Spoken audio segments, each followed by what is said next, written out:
નાણામંત્રી નિર્મલા સીતારમણે આજે 1 ફેબ્રુઆરી 2026 નાણાકીય વર્ષ 2026-27 માટેનું કેન્દ્રીય બજેટ રજૂ કર્યું છે.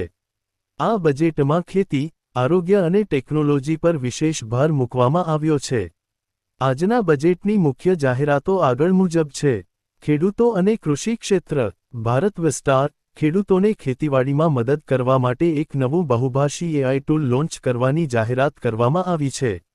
નવી યોજનાઓ. નાળિયેર, કાજુ અને કોકોના ઉત્પાદનને વેગ આપવા માટે વિશેષ યોજનાઓ જાહેર કરી છે. બજેટ ફાળવણી. કૃષિ ક્ષેત્ર માટે 1.63 લાખ રૂપિયા કરોડની ફાળવણી કરવામાં આવી છે.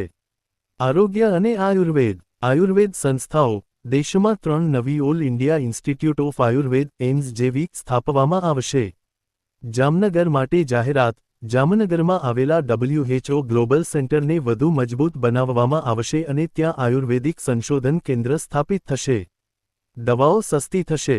કેન્સરની 17 દવાઓ અને ડાયાબિટીસની કેટલીક દવાઓ પરની કસ્ટમ ડ્યુટી ઘટાડવામાં આવી છે, જેનાથી તે સસ્તી થશે.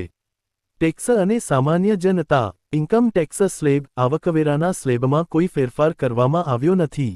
Return filing. Income tax return revise કરવાની મુદત વધારીને 31 માર્ચ કરવામાં આવી છે. TCSમાં ઘટાડો. વિદેશ પ્રવાસના પેકેજ અને વિદેશમાં શિક્ષણ, સારવાર માટે મોકલાતા નાણાં પરનો TCS દર 5%થી ઘટાડીને 2% કરાયો છે. ઇન્ફ્રાસ્ટ્રક્ચર અને ટેકનોલોજી. રેલવે. દેશમાં 7 નવા હાઈ સ્પીડ રેલ કોરિડોર બનાવવાની જાહેરાત થઈ છે. સેમિકન્ડક્ટર, ઇલેક્ટ્રોનિક્સ ક્ષેત્રે ભારતને આત્મનિર્ભર બનાવવા સેમિકન્ડક્ટર મિશન 2.0 શરૂ થશે. Girls hostel. દરેક જિલ્લામાં કન્યાઓ માટે હોસ્ટેલ બનાવવાની દરખાસ્ત મૂકવામાં આવી છે. બજેટ બાદ શું સસ્તું થયું?